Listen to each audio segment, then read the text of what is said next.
Ito na talaga ang tinatawag na bang for the buck pagdating sa underbone category. Hindi nakapagtataka kung bakit marami ang bilib sa Rusi Flash 150X, lalo na't unti-unti na nitong pinapatunayan na kaya nitong sumabay sa mga mas kilalang brand sa kalsada. Narito ang ilang dahilan kung bakit marami ang nagsasabing, king, ito sa sarili nitong paraan.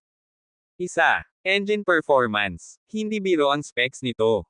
Gamit ang 150cc, liquid-cooled, DOHC engine, nagbibigay ito ng lakas na ramdam mo agad sa arangkada man o sa dulo, top speed.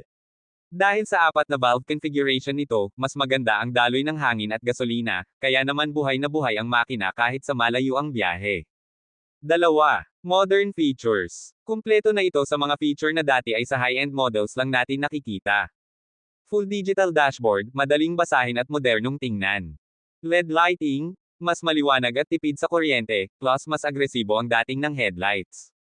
Monoshock suspension, maganda ang handling lalo na sa mga kurbada.